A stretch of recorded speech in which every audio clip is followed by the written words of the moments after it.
এজন্য নেশাখোর মদখোর যারা, গোটা সাগর যদি মদ বানায়া দেয় হারামখোরের এরপরও তৃপ্তি হয় না। দেখেন যারা মদখোর, নেশাখোর, গাঁজাখোর, ফুট্টাখোর, বাবাখোর, ডাইলখোর, হারামখোর, এগুলো লানত তার উপরে। আল্লাহ রসুল বলছে মুদমিনু খামরিন, যে নেশাখোর তার জন্য জান্নাত হারাম, হারাম তার জন্য জান্নাত হারাম।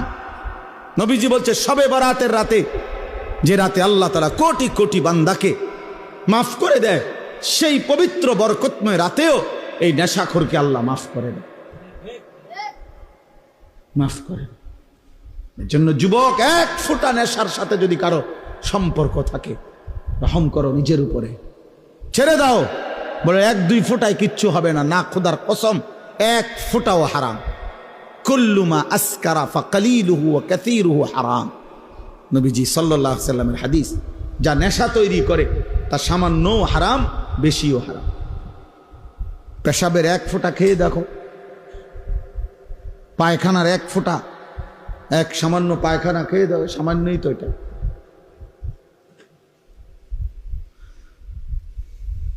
কোরআনুল কারীমের মধ্যে আল্লাহ তাআলা বলছেন নেশাখোর, স্পষ্টভাবে আল্লাহ তাআলা বলছেন এটা শয়তানের কাজ, মিন আমালিশ শয়তান। আর শয়তান তোমাদেরকে কি চায়? মদ এবং জুয়ার মাধ্যমে আইয়ুকিয়া বাইনাকুমুল আদাওয়াতা ওয়াল বাগদা, শত্রুতা বিদ্বেষ তৈরি করে।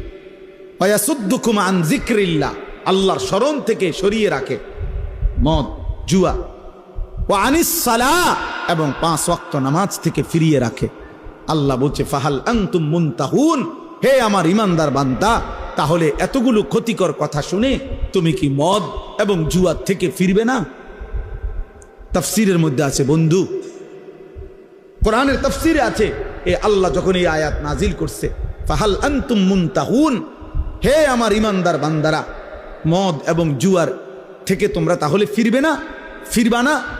তো সাহাবায়ে কেরাম সবাই তখন নবীজির সামনে যারা উপস্থিত শুনছে নবীজির জবানে এই আয়াত, সাথে সাথে সাহাবীরা বলছে, 2 হাত তুলে আল্লাহকে সাক্ষী রেখে বলছে ইয়া রাব্বি কাদ ইনতাহাইনা, হে আল্লাহ আমরা ছেড়ে দিলাম, ছেড়ে দিলাম। এজন্য এখনো তোমরা সবাই বলো যে আল্লাহ আমরা ছেড়ে দিলাম। বলে হাত উঠান, হাত উঠান, বলেন বলেন আমরা আল্লাহ ছেড়ে দিলাম। আল্লাহ তৌফিক দান করে। অর্থ হইল আমরা সবাই নেশা করি, আমি এটা বলি নাই, বুঝানোর উদ্দেশ্য হইল যে আল্লাহর নাফরমানির থেকে আমরা বিরত থাকবো। একক ব্যক্তিকে তো দাঁড় করানো লজ্জার বিষয়।